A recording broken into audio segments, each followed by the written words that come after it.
महाराष्ट्र में शिवसेना और बीजेपी का गठबंधन 25 साल पुराना है। पिछले महीने तक शिवसेना इस बात पर इतरा रही थी कि बीजेपी के साथ उसकी दोस्ती की गांठ बेहद मजबूत है, क्योंकि दोनों पार्टियां हिंदुत्व की गांठ से बंधी हैं। लेकिन विधानसभा चुनाव के लिए सीटों के बंटवारे का सवाल आया तो सियासी सौदेबाजी में दोस्ती दांव पर लग गई।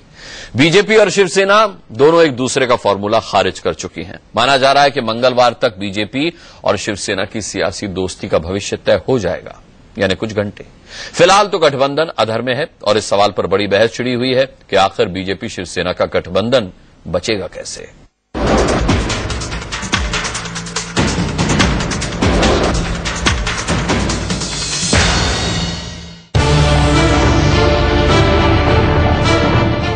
महाराष्ट्र में महायुति का भविष्य अधर में लटका है।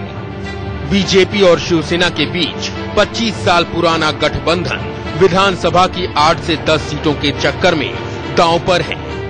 शिवसेना 150 से कम सीटों पर चुनाव लड़ने को तैयार नहीं है, जबकि बीजेपी उसे 150 सीटें देने के मूड में नहीं है।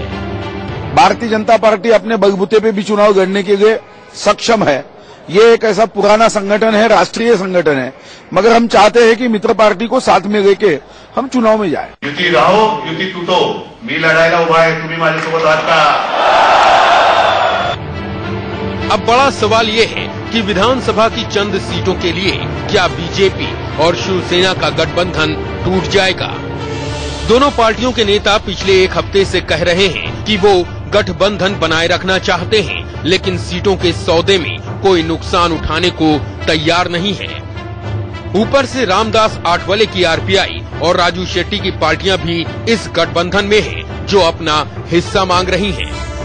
मैंने जो पहले भी बोला है कि भाई 10 के ऊपर हमारी सीटों की मांग है, तो जरूर इसका विचार करने का आश्वासन आज उद्धव जी ने हमको दे दिया है। महाराष्ट्र में पेच तो कांग्रेस और एनसीपी के गठबंधन में भी फंसा हुआ है। एनसीपी इस बार ज्यादा सीटों पर नजर गड़ाए बैठी है, जिसके लिए कांग्रेस राजी नहीं है। फिर भी एनसीपी और कांग्रेस के बीच बातचीत के रास्ते खुले हुए हैं। इलेक्शन का नोटिफिकेशन जारी हो गया है, इसके लिए नजर गड़ाए बैठी है, जिसके लिए कांग्रेस राजी नहीं है। फिर भी एनसीपी और कांग्रेस के बीच बातचीत के रास्ते खुले हुए हैं। इलेक्शन का नोटिफिकेशन जारी हो गया है, इसके लिए तो समय कम बचा है। मुझे लगता है कि आज रात तक नहीं तो कल दोपहर तक सीटों के बंटवारे के बारे में कांग्रेस के साथ बातचीत हो जाएगी।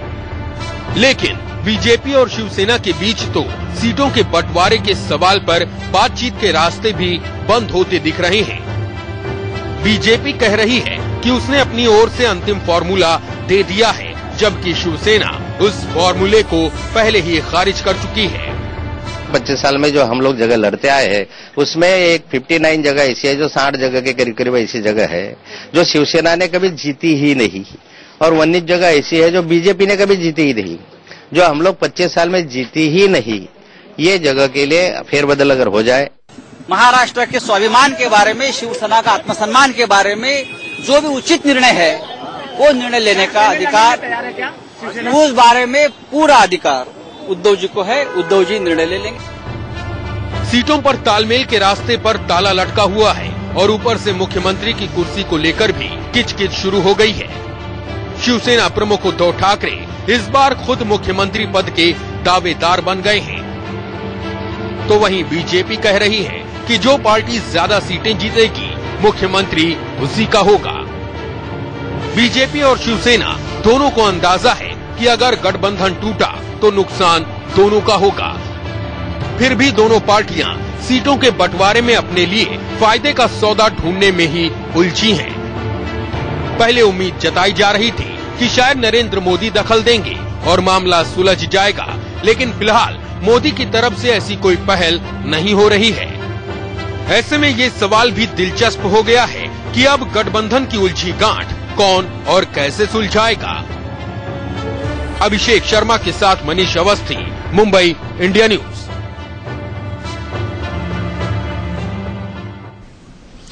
मामला बेहद गंभीर है कि आखिर ये गठबंधन बचेगा कैसे, और इस गंभीर मुद्दे पर चर्चा करने के लिए हमारे साथ जो मेहमान है उनका मैं परिचय करा दूं। नलिन कोहली बीजेपी के नेता हमारे साथ जुड़ेंगे कुछ ही देर में। संजय निरुपम होंगे हमारे साथ, कांग्रेस के वरिष्ठ नेता। स्टूडियो में यहां मेरे साथ आलोक मेहता सीनियर जर्नलिस्ट बैठे हुए हैं, उनसे हम बात करेंगे।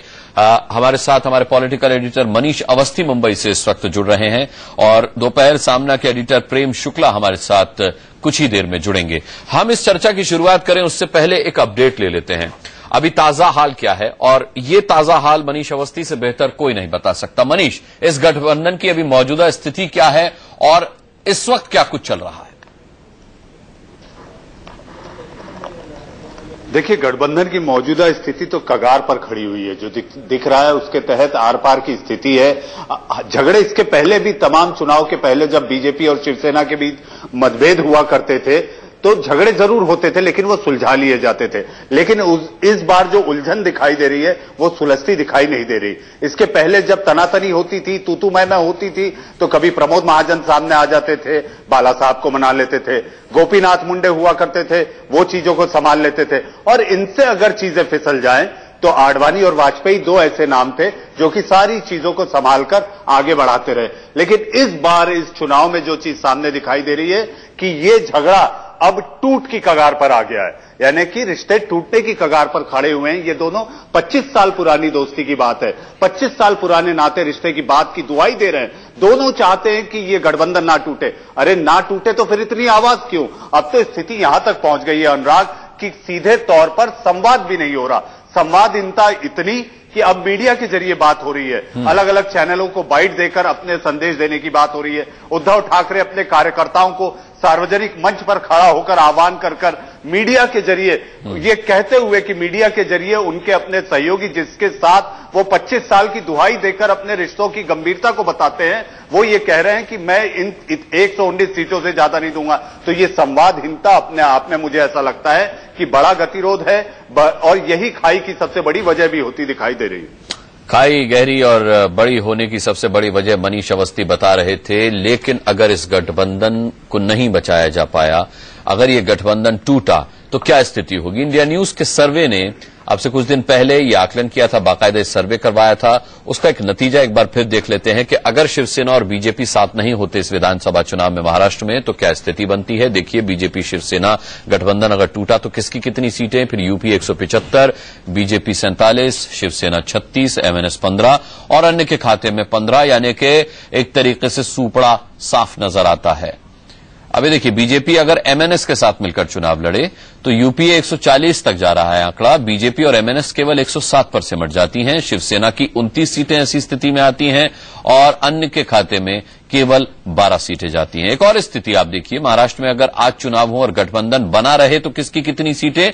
तो यूपीए का आंकड़ा बिल्कुल बदल जाता है और 42% के साथ एनडीए सबसे ऊपर है। यानी कि अगर शिवसेना और बीजेपी का गठबंधन बना रहता है तो इसमें कोई दो राय नहीं है कि अगर सर्वे को सच माना जाए तो फिर सरकार बीजेपी शिवसेना की ही बनेगी। महाराष्ट्र में अगर आज चुनाव और गठबंधन बना रहे तो किसको कितनी सीटें मिलेंगी? आप देखिए, एनडीए यानी शिवसेना और छोटे पार्टियां और बीजेपी का गठबंधन जो है उनको 198 सीटें मिलती हुई दिखाई दे रही हैं, और साथ ही केवल 64 यूपीए के खाते में नजर आ रही हैं और अन्य के खाते में 26 सीटें हैं। यानी कि भलाई गठबंधन के बने रहने में है, गठबंधन के टूटने में सीधा सीधा फायदा यूपीए का है। संजय निरुपम हमारे साथ इस वक्त जुड़ चुके हैं कांग्रेस से। संजय निरुपम, आज खुश तो बहुत होंगे आप? नहीं, इसमें खुश और नाराज होने जैसी कोई बात नहीं है। शिवसेना और भारतीय जनता पार्टी के लोग पिछले 25 वर्षों से कहते रहे कि उनका गठबंधन सर्वश्रेष्ठ है, यह हिंदुत्व पर आधारित है, महाराष्ट्र के स्वाभिमान पर आधारित है। लेकिन आज दिख रहा है कि 11 सीटों के लिए हिंदुत्व को कहीं कारपेट के नीचे डाल दिया गया है, महाराष्ट्र के स्वाभिमान को डंप कर दिया गया है। जो पार्टियां महाराष्ट्र में सरकार एक मिनट जो पार्टियां महाराष्ट्र में सरकार बनाने का दावा करती है उनको पूरा महाराष्ट्र देख रहा है कि कैसे आज सरकार आएगी नहीं आएगी, महाराष्ट्र की जनता इनको मौका देगी नहीं देगी, लेकिन कैसे एक दूसरे से लड़ रहे हैं। कोई किसी को नपुंसक कह रहा है, कोई कहता मैं देने वाला तुम लेने वाला, ये मेरा वो तुम्हारा। तो इस सिर्फ फुटअव्वल के बाद महाराष्ट्र की जनता निश्चित तौर पर इन दोनों को सजा देगी। गठबंधन होगा नहीं होगा ये बात की बात है, लेकिन कुछ अलग सरकार में तथाकथित तौर पे आने से पहले यह हाल हाँ, हमारे यहां, बिल्कुल आपने सही सवाल किया है, हमारे यहां कांग्रेस और राष्ट्रवादी कांग्रेस 15 वर्षों से साथ में है। मुख्यमंत्री कौन होगा इस मुद्दे पे चर्चा नहीं हो रही है, इस मुद्दे पे कोई वाद नहीं है, यहां सिर्फ मुख्यमंत्री की कुर्सी की लड़ाई चल रही है। हमारे यहां कुछ सीटें बढ़ाने की बात कही एनसीपी ने, हमने तैयारी दिखाई, हमने कहा बढ़ाते हैं, लेकिन जो जिद है कि 144 सीट ही चाहिए, शायद वो जिद हमें मंजूर नहीं होगी। और मुझे विश्वास है कि आने वाले 24 घंटे के अंदर कहीं ना कहीं कुछ सीटें बढ़ाकर हम देंगे और एनसीपी एक तमाम सेकुलर वोटों को का विभाजन न हो, सब एक साथ रहें और शिवसेना बीजेपी जैसी पार्टियों को रोका जा सके, इस दिशा में एक निष्कर्ष निकालते हुए निर्णय ले पाए। अरे संजय निरुपम जी, लेकिन अगर मुख्यमंत्री तो बहाना है, बाकायदा लड़ाई तो भाई आपके मुख्यमंत्री भी कह रहे हैं कि मैं दोबारा मुख्यमंत्री बनकर लौटूंगा। नहीं, एक बार फिर से आवाज बहुत गूंज रही थी आपकी, सुनाई नहीं पड़ी मुझे। मनीष जी, आप अपना सवाल पूछें। नहीं संजय भाई, मैं ये कह रहा हूं, पृथ्वीराज चौहान भी कह रहे हैं कि फिर एक बार मैं ही मुख्यमंत्री बनूंगा, तो मुख्यमंत्री का पेज तो आपके पास भी है। नहीं, ये इस बात में थोड़ा सा फर्क है। पिछले 15 वर्षों से कांग्रेस राष्ट्रवादी कांग्रेस की सरकार है। एक समय ऐसा भी आया था जब कांग्रेस पार्टी के विधायक कम थे, तब भी राष्ट्रवादी कांग्रेस ने बतौर मुख्यमंत्री कांग्रेस को स्वीकार किया था। तो मुख्यमंत्री के मुद्दे के ऊपर बहुत बड़ा विवाद हमारे बीच नहीं है। आज भी पृथ्वीराज चौहान जी के नेतृत्व में ही कांग्रेस राष्ट्रवादी कांग्रेस का गठबंधन चुनाव लड़ने जा रहा है, ये लगभग स्पष्ट हो चुका है। हाँ, कुछ लोग मुख्यमंत्री बनना चाहते हैं, ऐसी महत्वाकांक्षा रखने में कोई तो बात तो वहीं आ गई ना संजय निरुपम जी, बात तो फिर वहीं आ गई। उसमें मुख्यमंत्री क्या, यहां भी कुछ लोग मुख्यमंत्री बनना चाहते हैं, वहां भी कुछ लोग मुख्यमंत्री बनना चाहते हैं, तो झगड़ा तो दोनों घरों का समान है ना। बिल्कुल, हाँ बिल्कुल, मुख्यमंत्री बनने का ख्वाब देखना, महत्वाकांक्षा रखना कहीं से गलत नहीं है, लेकिन कांग्रेस राष्ट्रवादी कांग्रेस के बीच इस समय जो विवाद चल रहा है वो मुख्यमंत्री पद को लेकर ठीक है, तो चुनाव के बाद हो जाएगा वो विवाद, उसमें कितनी देर लगनी है। और शिवसेना और भारतीय जनता पार्टी के बीच जो विवाद चल रहा है वो सीधे इस मुद्दे पे चल रहा है कि मुख्यमंत्री कौन होगा। मुख्यमंत्री फिलहाल तो सीटों पर चल रहा है, मुख्यमंत्री की तो अभी बात ही नहीं आई है, की चिंता नहीं है अभी। संजय निरुपम जी, मुख्यमंत्री की बात नहीं आई, अभी तो सीटों पर एक पेच फंसा हुआ है। नहीं, आप कांग्रेस पार्टी, शिवसेना और भारतीय जनता पार्टी के प्रवक्ता के तौर पर बात मत करिए। नहीं, प्रवक्ता के तौर पर ही, मैं तो मौजूदा स्थिति से ज्यादा सीटों पर लड़े। मान्यवर जरा मुझे मेरी बात पूरी हो जाने दीजिए। मुद्दा सिर्फ इतना है कि दोनों में से कौन सी पार्टी कितनी ज्यादा सीट पर लड़े, ताकि उसके नंबर ऑफ विधायक एमएलए ज्यादा आए और वो मुख्यमंत्री का दावा करे, क्योंकि उनके बीच इस प्रकार का समझौता है कि जिसके ज्यादा विधायक होंगे उसका मुख्यमंत्री होगा। ये भारतीय जनता पार्टी ऐसी पार्टी है कि जब शिवसेना को तोड़ करके छगन भुजबल निकले, तो इससे पहले एक मिनट पूरी बात हो जाने दो। ये भारतीय जनता पार्टी का चरित्र ऐसा है जिसको शिवसेना से ज्यादा कोई नहीं जानता। एक बार छगन भुजबल ने अगर शिवसेना को तोड़ा तो ये शिवसेना के प्रति शिवसेना का चरित्र तो आप भी अच्छी दूसरे दिन चिट्ठी लिख के पहुंच गए कि हमको नेता विपक्ष बना दीजिए। शिवसेना का चरित्र तो बीजेपी की तरह आप भी बेहतर शिवसेना के चरित्र पे तो अभी टिप्पणी नहीं कर रहा हूं ना जी। चलिए, नलिन कोहली हमारे साथ इस वक्त फोन लाइन पर जुड़ रहे हैं। दिला रहा हूं और उस चरित्र को शिवसेना से ज्यादा कोई नहीं जानता। ठीक है, संजय जी आएंगे आपके पास। नलिन कोहली इस वक्त फोन लाइन पर हमारे साथ जुड़ रहे हैं। क्या मान लिया जाए नलिन कोहली जी की आज की रात बीजेपी के लिए कयामत की रात है महाराष्ट्र में? पहले तो संजय जी ने चरित्र को लेकर भारतीय जनता पार्टी के कई टिप्पणियां की, मतलब जानकारी दे एकदम यार कुछ बहुत लगता है इससे ज्यादा जरूरी होता है कि वो थोड़ा ये बता दे देश को कि इनके अलायंस का क्या हुआ है। मतलब नलिन कोहली जी, आपकी आवाज स्पष्ट नहीं आ रही है, हम दोबारा फोन पैच करने की कोशिश करेंगे। नलिन कोहली लाइव जुड़ने वाले हमारे साथ कुछ ही देर में। कई कुछ तकनीकी खराबी आ रही है उसमें, उसको दूर करने की लगातार कोशिश की जा रही है। आलोक मेहता जी, इसी सवाल का जवाब मैं आपसे अगर पूछूं तो क्या कहेंगे आप कि क्या बीजेपी के लिए महाराष्ट्र में आज की रात कयामत की रात है?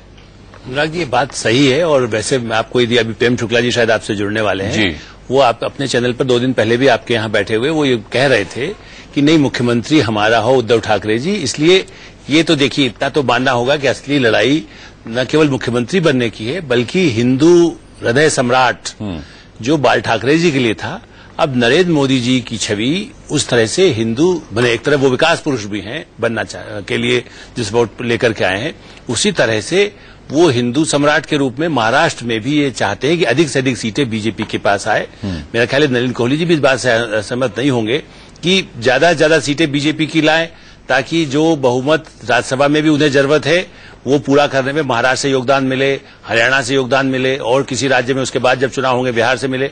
तो मुझे लगता है कि नरेंद्र मोदी जी और अमित शाह जी एक बड़ी स्ट्रेटेजी के तहत, ये सही है कि अनुपम जी आपका सर्वे तो कह रहा है कि यदि टूटते हैं तो उससे बिखर जाएगा, लेकिन नरेंद्र मोदी जी आपके हमारे सर्वे या निष्कर्ष से नहीं मानते ना, उनका एक अपनी स्ट्रेटेजी है और ये नतीजा चुनाव परिणाम के बाद ही सामने आता है कि भाई आपका हमारा सर्वे, पिछली बार सर्वे में यूपी में कोई नेता मान नहीं रहा था, बीजेपी के नलिन कोहली जी भी नहीं मान रहे थे, जब हम सब लोग कह रहे थे कि भाई देखिए वहां आदित्यनाथ की वजह से आपको संकट में आएंगे, आदित्यनाथ ने आपको बर्बाद कर रहे हैं, तो वो अभी भी नहीं मानते। अभी तो मानते हैं कि हिंदू वेव पर ही हम आगे बढ़ सकते हैं और महाराष्ट्र में चूंकि शिवसेना का एकमात्र आधार हिंदू राष्ट्रवाद के नाम पर रहा है, अब उनको उतनी जरूरत नहीं है। मायावती की जरूरत नहीं थी यूपी में, उनको आज तक मायावती का चेहरा उनको देखने की जरूरत नहीं पड़ी। नीतीश कुमार की जब जरूरत नहीं थी तो उनको खत्म कर दिया। तो मुझे लगता है कि शिवसेना को अब वो ठिकाने लगा देंगे, उनसे कहेंगे कि आप जितनी सीट ला रहे हैं, आपकी जैसे आपका सर्वे बता रहा है उतनी संख्या उतनी कम हो जाएगी, तो उसके बाद तो नरेंद्र मोदी से बड़ा कोई नेता उनके लिए नहीं होगा महाराष्ट्र में। ठीक है, नलिन कोहली हमारे साथ अब लाइव जुड़ गए। नलिन, आपको मेरी आवाज मिल रही है? आपकी आवाज आ रही है, मेरी आवाज आ रही है? आप बिल्कुल, बहुत अच्छी आवाज आपकी हमें मिल रही है। अब उस सवाल का जवाब जो आपने दिया हम लोग कोई सुन नहीं पाए, मैं आपसे फिर पूछूंगा वो सवाल कि बेहद कठिन होगी आज की रात आपके लिए। जी,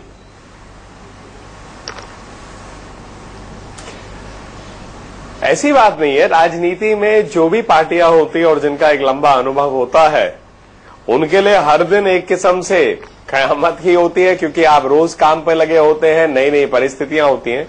लेकिन जहां तक महाराष्ट्र की बात हम करें तो अभी तो हमारी बातचीत चल रही है। मैं आपके चैनल पे सुन रहा था, अति विचित्र और अति अद्भुत बात संजय निरुपम जी कर रहे थे भारतीय जनता पार्टी के चरित्र के बारे में टिप्पणी करते करते। मुझे लगता है ये सब बातें शायद कहीं सही भी हो सकती थी, कोई कह सकता था इनका कोई तुक है कहने में, यदि इनका अलायंस ठीक होता। मुझे लगता है कि जहां तक भाजपा और शिवसेना की बात है, हम आपस में कर रहे हैं, वैसे ही बधाई कांग्रेस पार्टी और उनके सहयोगी एनसीपी को। इस पर ना तो कांग्रेस या एनसीपी के चाहने से नलिन साहब एक दूसरे के कपड़े उतारने से बेहतर है कि मैंने आपके मानिंद जो सवाल पूछा है उसका जवाब दें। सवाल यह है कि आपने कहा कि बीजेपी और शिवसेना निपट लेंगे, निपटेंगे कब? आपने अपना एक फिगर बता दिया, आपने कहा अब इससे आगे बात नहीं होगी। शिवसेना ने कहा हम तो जो कहना था वो कह चुके, अब कुछ नहीं हो सकता। तो फिर बात तो अब आगे इससे बढ़ेगी नहीं ना? नहीं, ऐसी बात नहीं। नहीं, मुझे लगता है ये पहली बार भी होगा नहीं कि ऐसी चर्चा कोई चैनल पे हो रही है। कई चुनावों में ऐसी चर्चाएं हो चुकी हैं और तो अब आगे इससे बढ़ेगी नहीं ना? नहीं, ऐसी बात नहीं। नहीं, मुझे लगता है ये पहली बार भी होगा नहीं कि ऐसी चर्चा कोई चैनल पे हो रही है। कई चुनावों में ऐसी चर्चाएं हो चुकी हैं और कई ऐसी चर्चाओं के बाद चुनाव होते भी गए हैं और सब साथ लड़ते भी गए हैं। तो मैं तो कम से कम कई लोकसभा के चुनाव में नरेंद्र मोदी जी बनेंगे नहीं बनेंगे प्रधानमंत्री उम्मीदवार, इसको लेकर पिछले साल बहुत लंबी चर्चा थी, क्या रोक है, क्या है, उम्मीदवार बने और आज देश के प्रधानमंत्री हैं। ठीक है, तो अब देश के प्रधानमंत्री की साख क्या आप 11 सीटों के लिए दाव पर लगा देंगे? एक ही डेडलाइन है, वो है कि सैटरडे को, एक मिनट, एक डेडलाइन है, वो है सैटरडे को अब नॉमिनेशन भरना पड़ेगा। तो स्वाभाविक है जल्दी निर्णय हो जाएंगे। बाकी ये कोई साख नहीं है 11 सीटों की। बात यह है कि कुछ सीटें ऐसी हैं जो लगातार 25 साल से शिवसेना खो रही है, हार रही है। हम लोगों को लगता है कि उनके वो सीट हारने से फायदा कांग्रेस एनसीपी को जाता है। हमें लगता है कि ये सीट अगर 130 की फिगर की बात होती है, फेयर है, क्योंकि किसी जमाने में शिवसेना 16 सीटें लड़ती थी लोकसभा में, आज 22 लड़ रही है। एक हमने अपने कोटे से राज्यसभा दे दिया। तो ये सब चलता है अलायंस में, कोई कंप्लेन नहीं कर रहा है। ऐसे हम लोगों को लगता है कि जो 119 है उससे कुछ सीटें ज्यादा पर भाजपा को लड़नी है। मनीष, नहीं, अनुराग, मैं अभी नलिन को सुन रहा था। नलिन, मेरा आपसे सवाल है, आप कह रहे हैं कि दोनों दलों के बीच एक लंबा अनुभव है, लेकिन जो पिछले पखवाड़े भर से देखा जा रहा है उसके तहत तो ये कटु अनुभव दिख रहे हैं। वैसे मनीष जी, इस प्रकार के तो कई चर्चाएं और टिप्पणियां हुई है भाजपा के इंटरनल को लेके, लेकिन भाजपा वहीं की वहीं है, चुनाव लड़ती गई है, सरकार में आ गई है। तो ऐसा है, किसी भी लोकतांत्रिक प्रक्रिया में अपने बात रखने का अधिकार है। हम लोगों के एक दूसरे की बात को ना स्वीकारने का भी अधिकार है। उससे नई बातें बनती हैं, आगे बढ़ते हैं, लेकिन बात रुकी भी नहीं है और बात टूटी भी नहीं है।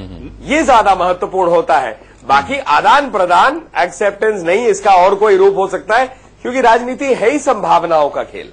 आलोक जी, क्या ये कहना ठीक है कि बजाय इसके हम कहें नलिन जी, लेकिन जहां आप चुनाव की लड़ाई की बात कर रहे हैं, जी, तो मनीष ये आते हैं लड़ाई तो आपके आप पास। दोनों के बीच चल रही है। ये तो महारण संग्राम का रूप ले लिए।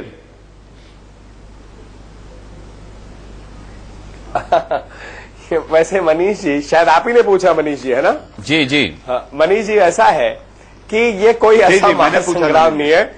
ऐसे ही शब्द मैं बार बार इसको क्यों कह रहा हूं, क्योंकि पिछले साल ऐसे ही महासंग्राम को लेके भाजपा को भी चर्चाएं होती थी, लेकिन मैं आपसे वही कह रहा हूं कि ऐसी कोई बात नहीं है। बातचीत हो रही है, बातचीत में अलग अलग फॉर्मूलों पे बात होती है।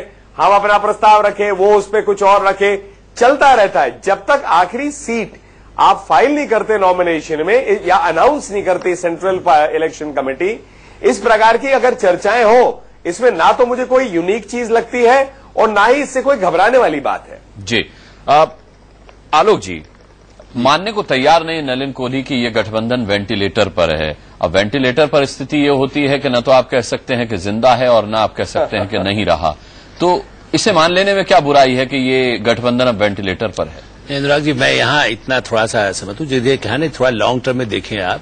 मैं तो ये भी मानता हूँ कि हो सकता है लोग बातचीत नहीं कर पाते हैं। नहीं नलिन जी, मैं आपकी बात को ही आपका समर्थन करने के लिए बात कह रहा हूँ। कुछ मैं ये कह रहा हूँ कि देखिए, गठबंधन को इससे आप मत मानिए, क्योंकि ये लड़ाई ऐसी भी है जब ये कहा जाएगा कि देखिए, यदि उद्धव ठाकरे नहीं मानते हैं तो चुनाव लड़ लीजिए, और यदि सीटों की जरूरत पड़ी तो बाद में फिर से गठबंधन चुनाव के बाद, क्योंकि अभी उद्धव ठाकरे इस बात पर अड़े हैं, नलिन जी उस बात को नहीं स्वीकार कर रहे हैं। कल का भी उनका आप बयान देख लीजिए, वो बाइट बाकायदा सामने सुनाई दे रही है, जब वो कहते हैं कि मुझे सत्ता चाहिए, अब इस बार आप दिल्ली में सत्ता में रहिए और मुझे यहाँ सत्ता दीजिए। ऐसी स्थिति में असली मुद्दा यह है कि उद्धव ठाकरे जी के लिए एक लाइन आप अनाउंस कर दें, मोदी जी कर दें, अमित शाह जी कर दें, नलिन कोहली जी कर दें कि साहब उद्धव ठाकरे मुख्यमंत्री होंगे। आप देखिए कि आधे मिनट के बाद आपके पास वहां से सूचना आ जाएगी, कोई मतभेद नहीं है, कोई सीटों का झगड़ा नहीं है। तो मुझे लगता है कि और उसके बाद यदि ऐसा नहीं होता है तो आप ये मत मानिए कि गठबंधन टूटेगा, क्योंकि कहीं न कहीं ये साथ में चलता है कि अभी ठीक है भाई, हम थोड़ा मीठा बना रहेंगे, कड़वा बना रहेंगे, तुम हिंदू के नाम पर कितना ले सकते हो, तुम सेकुलर के नाम पर कितना ले सकते हो, और फिर भी इसलिए आप ये मत मानिए कि विचार बदल जाएंगे, न मोदी जी के और अमित शाह के बदलेंगे और न ही ठाकरे जी के बदलेंगे। अभी अस्तित्व की लड़ाई महाराष्ट्र में उद्धव ठाकरे के लिए भविष्य है। बाल ठाकरे का उत्तराधिकारी यदि उनको इस रूप में नहीं वो इस बार बनते हैं मुख्यमंत्री, तो एक तरह से उनका सफाया हो जाएगा। और यदि आपके सर्वे पर जाए और कांग्रेस और एनसीपी यदि उतना ज्यादा बहुमत ले आए, तब तो बीजेपी के लिए बड़ी मुश्किल होगी। बिल्कुल, अंतिम क्षणों तक कोशिश होगी। वेंटिलेटर पर मत कहिए, ये कहिए कि वेंटिलेटर दिखाया जा रहा है कि नहीं होगा तो वेंटिलेटर पर जाना पड़ेगा। युति रहे या न रहे, मैं युद्ध के लिए तैयार हूं नलिन जी। ये उद्धव ठाकरे कह चुके हैं कि दिल्ली आपकी तो महाराष्ट्र हमारा। अब क्या रह गया सोचने समझने का? नहीं, पर अगर आप इसको एक दूसरे रूप से देखें, हमेशा महाराष्ट्र में शिवसेना अभी तक हमसे ज्यादा अधिक सीटों पे लड़ी है, तो ये तो बात है।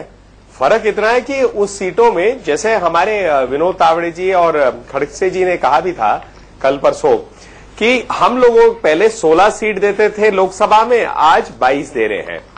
एक हमने सीट अपने कोटा से, प्रकाश जावड़ेकर जी थे, उनका बनता भी था उस टाइम, तो राज्यसभा हमने महायुति के लिए छोड़ा। और कोई हम इसको ताना के रूप से नहीं कह रहे, खुशी से कह रहे, क्योंकि ऐसे ही हम मजबूत करते हैं अपने रिश्तों को, अलायंस को। हमें ऐसा लगता है कि हमारी सीटें कुछ थोड़ी सी बढ़नी चाहिए और उसी पे चर्चा है। लेकिन अंत में जो आलोक जी बोले वो सही है, वेंटिलेटर पे अभी कोई है नहीं। वेंटिलेटर आज के दिन अगर वेंटिलेटर पे हो तो शायद बातचीत भी संभव नहीं होगा। ठीक है, संजय निरुपम, आप भी ये मानते हैं कि अभी वेंटिलेटर वाली स्थिति नहीं आई है बीजेपी शिवसेना के लिए? देखिए, मैंने शिवसेना और भारतीय जनता पार्टी के गठबंधन को बहुत करीब से देखा है, अंदर से भी और बाहर से भी। और मेरे अनुभव में, मेरी जानकारी में, शिवसेना और भारतीय जनता पार्टी का जो द्वंद्व है, इससे बुरा कभी नहीं हुआ था। अब इसको आप वेंटिलेटर कह दें, आईसीयू कह दें, जो कहना है कह दीजिए। और इसका कारण जो मैं महसूस कर रहा हूं, बाला साहब कह रहे थे शिवसेना हमेशा महाराष्ट्र में एक नंबर की पार्टी करके भारतीय जनता पार्टी के साथ व्यवहार करते थे और भारतीय जनता पार्टी का जो नेतृत्व उस समय था प्रमोद जी और मुंडे जी के नेतृत्व में, वो लोग स्वीकार भी करते थे। लेकिन इस इलेक्शन में सब कुछ बदल गया है।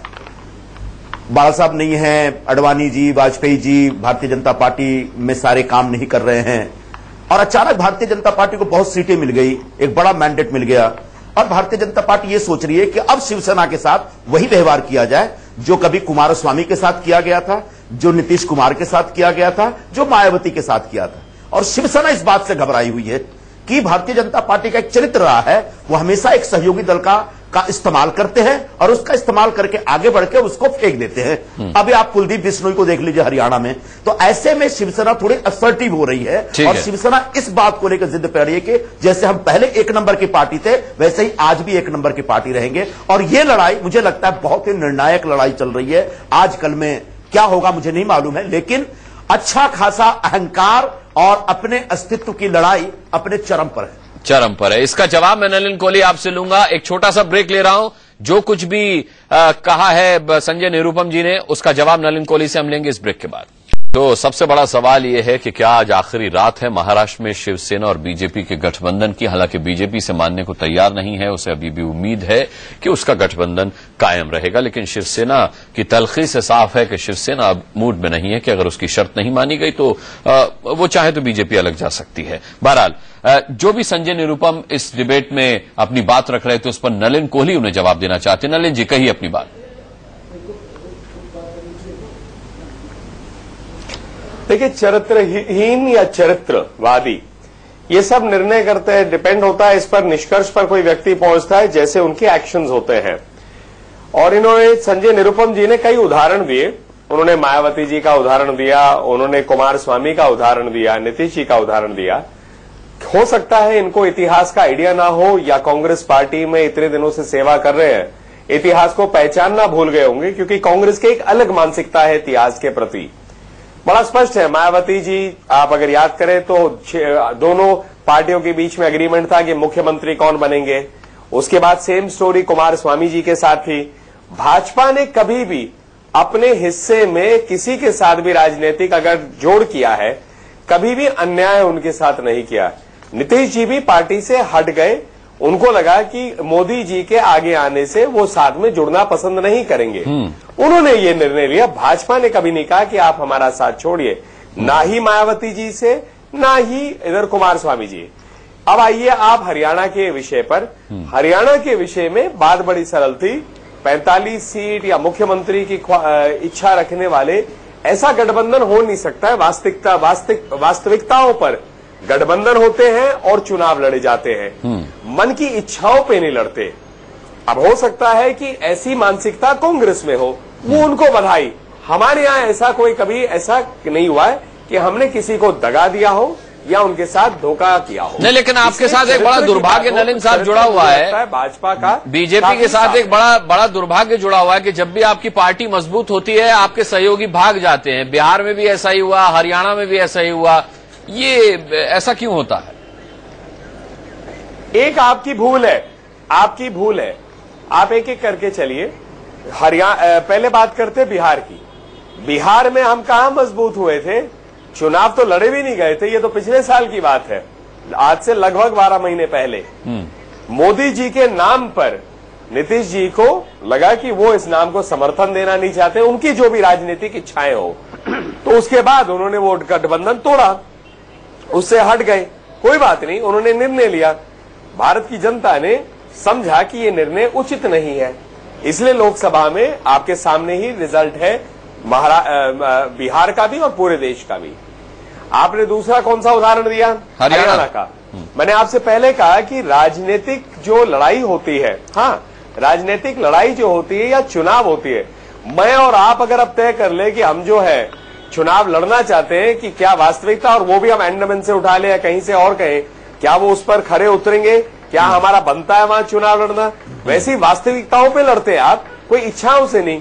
तो उसमें इच्छा होती है कि हम चुनावी रणनीति में हिस्सेदार बने, चुनाव लड़े, लेकिन ऐसा कोई आर्बिट्री नहीं होता है, कुछ ना कुछ तर्क के आधार पे आदमी लड़ता है। वैसे ही हरियाणा जनहित कांग्रेस जो है, आप उनके रणनीति में हिस्सेदार बने, चुनाव लड़े, लेकिन ऐसा कोई आर्बिट्री नहीं होता है, कुछ ना कुछ तर्क के आधार पे आदमी लड़ता है। वैसे हरियाणा जनहित कांग्रेस जो है, आप उनके राजनीतिक इतिहास को देखिए कि पिछली बार उनकी पार्टी जो है खत्म हो गई, इस बार चुनाव लड़े, खुद स्वयं वो हारे, उनकी पार्टी कोई ज्यादा सीटें नहीं जीत पाई। ठीक है, वहां सिरसा को लेकर भी हम लोगों के बीच में अंडरस्टैंडिंग एक थी कि कोई व्यक्ति सरकार छोड़ के पार्टी में आए, सीट नहीं दे पाए। फिर आप आशा रखें कि मैं मुख्यमंत्री की दावेदारी करूं, तो मुझे लगता है कि कहीं ना कहीं ऐसी बात में तर्क नहीं लगा, पार्टी आगे बढ़ गई। नहीं तो हमारी इच्छा कोई ऐसी नहीं थी कि हम चुनावी गठबंधन से कोई हटे। ठीक है, प्रेम शुक्ला जी हमारे साथ जुड़ गए। प्रेम शुक्ला जी, शिवसेना का बीजेपी के लिए जो भी रवैया है, उसके बाद क्या ये कहना ठीक होगा कि हम तो डूबेंगे सनम, तुमको भी ले डूबेंगे? नहीं, ऐसा जो है, मैं तो चूंकि शो बहुत बाद में ज्वाइन किया हूं, इसलिए इसके पहले के वक्ताओं के समग्र मंतव्य से अनभिज्ञ हूं। जी नहीं, लेकिन अगर वो वक्तव्य छोड़ दीजिए, अगर इंडिया न्यूज का सर्वे आप देखें तो बड़ा भारी नुकसान होता दिख रहा है आपको अलग होने के बाद। हाँ, ये हम तो अलग होना नहीं चाहते। 25 वर्षों का स्वर्णिम रिश्ता है। भारतीय जनता पार्टी के बारे में कांग्रेस समेत तमाम दल पिछले 2 दिनों से तो ये कहते हैं कि बेवफा से भी प्यार होता है, यार कुछ भी हो यार होता है, और हम यारी के लिए कमिटेड हैं। उनको कोई कितना भी बेवफा कह ले, तो लेकिन हमें उनकी वफाओं पर पूरा भरोसा है। अच्छा ठीक है, लेकिन और उनकी वफाओं पर हम 25 साल साथ रहे हैं, उनकी वफाओं पर हमको पूरा भरोसा है। लेकिन अपने ही गिराते हैं नशे मन पर बिजलियां।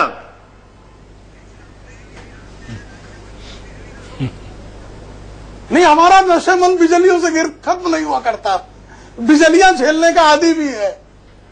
नहीं, वो आपकी बात कर रहे हैं, बीजेपी के नशेमंद पर बिजली तो आप गिरा रहे हैं। नहीं, हम नशेमंद पे दोस्तों के गिरा ही नहीं सकते। हमने तो कहा ना, हम दोस्तों के गिरा, नहीं तो कह रहा हूं, अपने अखबार में जो लिखा वो भूल गए आप। यार कुछ भी हो, यार रहे ना रहे, युद्ध के लिए हम तैयार हैं। ये आपके अखबार में लिखा है, दिल्ली तुम्हारी, महाराष्ट्र हमारा। नहीं, सुनिए प्रेम शुक्ला जी, मनीष वही तो कह रहे हैं, मनीष वही तो कह रहे हैं हम भाई। 1991 में, 1990 में हम बड़े दल के उभरे थे, हमारे दल से कुछ लोग टूट कर चले गए, आपकी तरफ से विपक्ष का नेता पद तत्काल लिया गया, हमने विरोध नहीं किया, हमने यारी नहीं छोड़ी। हमको पता है कि राजनीति में कई बार बेवफाइयां भी होती हैं, लेकिन हम वफा की संभावनाओं को छोड़ते नहीं। और जो वैचारिक मामला हो, यारी का मामला हो, तो यार से हर पल जो है वफादारी की उम्मीद क्यों करते हो? नहीं, लेकिन नलिन कोहली का साफ कहना है कि उन्हें लगता है कि जिन 11 सीटों पर पेच फंसा है वहां आपके उम्मीदवार हार जाएंगे और बीजेपी अगर लड़ेगी तो जीत जाएगी। तो क्यों अपना नुकसान कराने पर आमादा है? 11 सीट आप दे क्यों नहीं देते इनको? थोड़े मेरे शब्दों का एक मिनट मैं अपनी बात क्लियर कर दूं, क्योंकि अभी प्रेम शुक्ला जी आए हैं। मैंने कहा कि हम अपने प्रस्ताव दे रहे हैं और जो सीटें जहां पर, हाँ प्रेम जी बोलिए, जहां जीते नहीं, मैंने कहा। हाँ प्रेम जी आप बोलिए। चलिए, की जो वस्तु स्थिति है, 2012 में भी उत्तर प्रदेश में चुनाव हुए, जो परिणाम आए, चूंकि आपके पास चेहरा नहीं था, तो आप 48 सीट विधानसभा की रह गए। गडकरी जी जैसा कुशल नेतृत्व था, आडवाणी जी जैसा समर्थ नेतृत्व था, आपके पास चेहरा नहीं था, सिमट गए। चेहरा दे दिया, 73 सीट ले लिया। हम कह रहे हैं आप सब जगह चेहरे दे रहे हो, हमारे पास बहुत अच्छा चेहरा है, हम अपना चेहरा पेश कर रहे हैं, आप भी अपने चेहरे ले आइएगा। और इस पर अगर कोई सीटों की बात हो तो हम 18 सीटें तो छोड़ दिए यारी पर। भाई गठबंधन में लोकसभा जब चुनाव हुए तो आप 26 लड़ते थे और शिवसेना 22 लड़ती थी। शिवसेना ने 2 सीटें हमारे नरेंद्र मोदी जी प्रधानमंत्री बने इस कामना के साथ छोड़ दिया। अभी भी 18 सीटें जो हैं, हम आपकी कोई सीट नहीं कह रहे, आप सारी सीटों पर लड़े, हम 18 कदम पीछे हट रहे हैं। आप भी जो है अब जो है इस गठबंधन को हिंदुत्व के हित में, अखंड महाराष्ट्र के हित में, आप जो है कांग्रेस और एनसीपी के नष्ट भ्रष्ट सरकार को पतित करने के लिए जो है कमिटेड हुए, तो दोस्ती तो होना ही चाहिए। नलिन जी मान क्यों नहीं लेते? अगर ये गठबंधन टूटा तो 175 सीटों का फायदा यूपीए को हो जाएगा।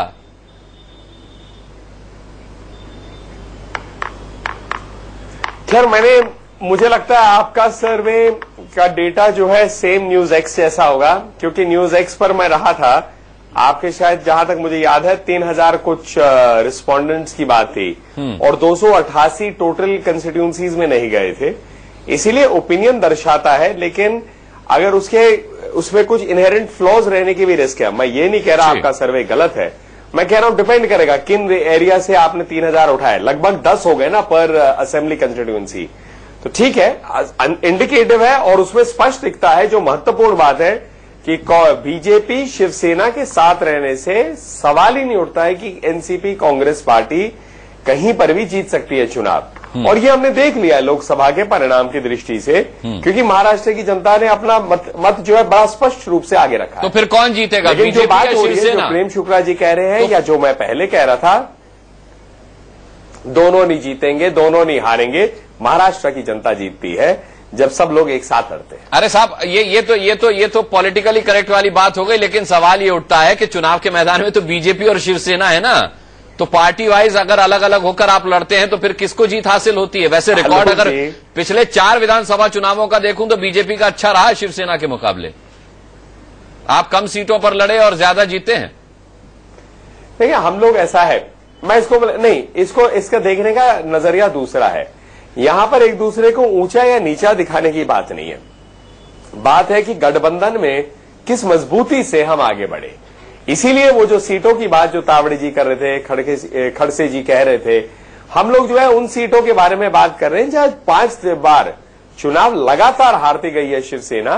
कुछ सीटें ऐसी है जो हम लगातार हारते गए, तो इन सीटों जिनको हम मतलब बिल्कुल विनिंग सीट्स नहीं रही है, हम ये नहीं कह रहे ना आप अपना बेस्ट सीट दीजिए, बात वहीं पर है और उसी पे तो चर्चा हो रही है। लेकिन प्रेम शुक्ला जी तो कह रहे हैं कि आप उद्धव ठाकरे जी को मान लीजिए तो सारा जगह वो तो 18 सीट आपको देने को तैयार है, सब कुछ देने को तैयार है। 18 तो नहीं, 11 सीट, 18 तो वो फिर सहयोगियों के लिए ही रह जाएंगे। नहीं, मतलब वो कह रहे हैं। चलिए ये इस मुद्दे पर आएंगे, एक छोटा सा ब्रेक ले लेते हैं। इस मुद्दे पर आएंगे कि आलोक मेहता जी का जो आकलन है कि अगर बीजेपी उद्धव ठाकरे के नाम पर हां कर दे कि हां ठीक है चुनाव के बाद उन्हें मुख्यमंत्री बनाया जाएगा, तो शायद शिवसेना बीजेपी की सभी शर्तें मान लेगी। क्या ऐसा है? प्रेम शुक्ला से जानेंगे एक छोटे से ब्रेक के बाद। को आगे बढ़ाते हैं। प्रेम शुक्ला जी, क्या यह बात सही है कि अगर बीजेपी मान जाए कि भाई ठीक है चुनाव के बाद मुख्यमंत्री उद्धव ठाकरे होंगे, तो फिर आपको ये 11 सीटों वाली शर्त भी मंजूर होगी? देखिए, शिवसेना पक्ष प्रमुख को जो है सर्वाधिकार प्राप्त है। उन्होंने मिशन 150 19 जून 2014 को एक मिशन जो है शिवसेना ने कार्यकारिणी में पारित कर ये पूरे सार्वजनिक तौर पर उस पर काम कर रही है और 151 सीटें आदरणीय उद्धव जी ने प्रस्तावित किया है और उसके अपने न्यायोचित जो है उसका विश्लेषण है, वो जो है वो सार्वजनिक मंच पर डिस्कस करना राजनीतिक और रणनीतिक लिहाज से ठीक नहीं होगा। ऐसे में जो है इस युति को जो है उसको स्टैंपिंग कर अब आगे बढ़ जाना जो है यही हिंदुत्व और महाराष्ट्र के हित में है। इससे जो है वो बेहतर जो है आप गोल घुमा रहे हैं। ये जाएगा शुक्ला जी, आप गोल घुमा रहे हैं। वाली राजनीति नहीं है। ये बताइए कि उद्धव ठाकरे जी के मुख्यमंत्री के नाम का ऐलान हुए बिना क्या ये गठबंधन बना रह सकता है? ये बताइए मुझे सीधे से। नहीं, वो तो स्वाभाविक प्रक्रिया है, लेकिन उद्धव जी के अलावा सीट उस स्वाभाविक प्रक्रिया से पहले आपने कह दिया महाराष्ट्र हमारा है और हमको अधिक से ध्यान स्वाभाविक महाराष्ट्र तो हमारा पहले से तय है। ये तो 1990 से गठबंधन ही है और दिल्ली में रहेंगे यही तो तय है। वो जो बता रहे हैं 6 से लेकर हमारा बढ़ाया 6 सीटें लोकसभा, हमने भी उनको कई बार जो है एडजस्टमेंट किए हैं। अभी जो न्यायोचित एडजस्टमेंट है इसलिए 18 सीटें कम कर जिन साथियों को स्वर्गीय गोपीनाथ मुंडे जी ले आए थे, स्वाभिमानी शेतकरी संगठन, महादेव जानकर जी को, विनायक मेटे जी को, उनको अपने हिस्से से दे रहे हैं ना। अब उसके बाद जो है आप हमारी स्थिति कहां घट गई है? लोकसभा चुनाव परिणाम ये कह रहे हैं कि आप बहुत उच्च, अभी देखिए पंजाब में शिरोमणि अकाली दल जो है उसकी लोकप्रियता नहीं थी। अरुण जेटली जैसा व्यक्ति जिसको मोदी जी जिताना सर्वाधिक चाहते, उस लहर का लाभ नहीं उठा सके। तो आपका जो क्षेत्रीय संगठन है उसका जो बल है, उसके पक्ष में उसके जो चेहरे हैं, उसके पक्ष में जो काडर बल है, उन सबको जो है ध्यान में रखकर हमने उचित प्रस्ताव अपने मित्र वर्ग को दिया है और थोड़ा उसमें जो है हमारी आकांक्षाओं, इच्छाओं, महाराष्ट्र की अस्मिता और हिंदुत्व का हित, इन सबको देखकर वो निर्णय लेंगे। नलिन कोहली जी अब इससे स्पष्ट प्रेम शुक्ला नहीं बोल सकते, इससे ज्यादा स्पष्ट वो नहीं बोल सकते। उनकी ताकत को पहचानिए। आप शायद बिसरा बैठे हैं शिवसेना की ताकत को। महाराष्ट्र उनका है। जेटली जी हार सकते हैं, वहां कोई भी हार सकता है। हम लोगों से ऐसी भूल नहीं होती। हम अपने सहयोगी के प्रति जब स्नेह दिखाते हैं तो उनकी ताकत को भी स्वीकारते हैं, कमियों को भी। जेटली जी हार सकते हैं, वहां कोई भी हार सकता है। हम लोगों से ऐसी भूल नहीं होती। हम अपने सहयोगी के प्रति जब स्नेह दिखाते हैं तो उनकी ताकत को भी स्वीकारते हैं, कमियों को भी हम हटाते हैं, क्योंकि यही तो गठबंधन होता है कि जिनकी ताकत होती है उनके साथ आगे बढ़ते हैं और उनकी कमियों को हम लोग कवर करते हैं। ऐसे ही तो अच्छे गठबंधन चलते हैं। नहीं, जहां तक बात है कि दूसरे को हमारी पार्टियां दे रहे हैं प्रस्ताव, और जब तक समर्पण सबका होता है, समर्पण कार्य के प्रति होता है, और उस कार्य के प्रति जो समर्पण है उसमें कोई थोड़ी ना हट सकता है। अरे लेकिन इस 25 साल के गठबंधन में धीरे धीरे शिवसेना ने आपको 15 सीटें और दे दी, अब आपको 11 एकदम चाहिए। ये कहां से आपने गणित बिठाया और ऐसा आपको क्यों लगा कि एकदम आपको 11 सीटों पर ज्यादा लड़ना चाहिए? नहीं, मैंने आपको पहले भी कहा, जैसे अपने प्रेम शुक्ला जी नहीं सुन पाए थे, इसलिए मैं दोबारा पूछ रहा हूं। हम लोग क्या कह रहे हैं? हम कह रहे हैं वैसे ही, हाँ नहीं, मैं फिर कह रहा हूं, इसका एक और काउंटर है। जैसे 16 सीटें लड़ती थी शिवसेना, वैसे ही बढ़ते बढ़ते वो अब 22 पे लड़ी है पिछले चुनाव लोकसभा में। मैंने आपको राज्यसभा का भी उदाहरण दिया था। तो जैसे उनके काडर में भी प्रश्न उठते, स्वाभाविक है हमारे काडर में भी प्रश्न उठते हैं कि भाई हमारे लोकसभा भी घट रहे हैं, क्या हमारे विधानसभा नहीं बढ़ सकते? और जब ऐसी बात आ रही थी तो हम लोगों का मूल प्रस्ताव वो है कि अच्छी सीटें जहां पर ये लगातार जीत रहे हैं या जहां पर इनके वोट अच्छे हैं, तो मैं इसको खत्म कर दूं प्रेम भाई, तो हम लोगों की बात जो है उस पर है जहां सीटें, कुछ सीटें हम लगातार हारते गए हैं 5 चुनाव तक, कुछ सीटें हैं जो शिवसेना लगातार हारती गई है। तो इसीलिए चर्चा जो है हम उधर तक ही केंद्रित रख रहे हैं, कोई ऐसी सीटों पर नहीं रख रहे जिससे कोई कह सके कि हम अच्छी सीट इनसे लेना चाहते हैं। मनीष अवस्थी, स्थिति अभी यह है कि अगर ये गठबंधन चलिए सीटों के बंटवारे को लेकर किसी तरह बच भी गया तो चुनाव के बाद मुख्यमंत्री के नाम को लेकर के टूट सकता है। देखिए, जहां तक इस गठबंधन की बात करें या मजबूती की, और जो रिश्तों की दुहाई देकर दोनों दल ये कहते हैं कि हम ये गठबंधन तोड़ना नहीं चाहते तो कहीं सहमति भी तो बन जाए। बात अगर यहां तक आ जाती है कि एक दूसरे को जताना पड़े कि मैंने तुम्हारे लिए क्या किया और तुमने मेरे लिए क्या किया, तुम लेने वाले हो, मैं दाता हूं, तो मुझे ऐसा नहीं लगता कि यहां पर कहीं भी कोई सामंजस्य या बहुत ज्यादा ये समझे कि समर्पण की भावना के साथ इस गठबंधन को चलाने की बात हो रही है। मुझे एक ही लाइन याद आती है अनुराग, वो ये कि जिन पे तकिया था वही पत्ते बन के हवा देते रह गए, कहीं ऐसा ना हो जाए, क्योंकि अब घड़ी की जो सुई है वो लगातार आगे बढ़ती जा रही है और दिन जो है नामांकन के, पर्चा भरने के, वो एकदम खत्म होने के करीब आ रहे हैं। कहीं ऐसा तो नहीं, ये भी लोगों के मन में इस तरह के सवाल उठ रहे हैं कि पितृपक्ष का माहौल चल रहा है, तो इस पितृपक्ष के माहौल में दोनों दल एक ऐसी भूमिका दिखाना चाह रहे हैं कि हम अभी कोई भी ऐसा फैसला नहीं लेना चाहते, और जैसे ही नवरात्रों की शुरुआत होगी उसमें ये सारी चीजें सामने आ जाएंगी। क्या क्या सामने आता है और क्या क्या छूटेगा ये तो भविष्य में पता चलेगा। लेकिन हमारे एक दर्शक का जो कमेंट फेसबुक के जरिए आया, उस लाइन को कोट करते हुए इस डिबेट को खत्म करना चाहूंगा। उन्होंने लिखा है कि नाक जब जरूरत से ज्यादा लंबी हो जाए तो आसपास की चीजें दिखाई नहीं देती। बीजेपी और शिवसेना को भी पास की जीत दिखाई नहीं दे रही, लेकिन हमसे ज्यादा ये चीज बीजेपी और शिवसेना के समझने वाली है। बेहतर है कि वो समझेंगे। हम इस डिबेट में जुड़ने के लिए सभी का बहुत बहुत धन्यवाद करना चाहेंगे और इसी के साथ एक छोटा सा ब्रेक ले रहे हैं। बहुत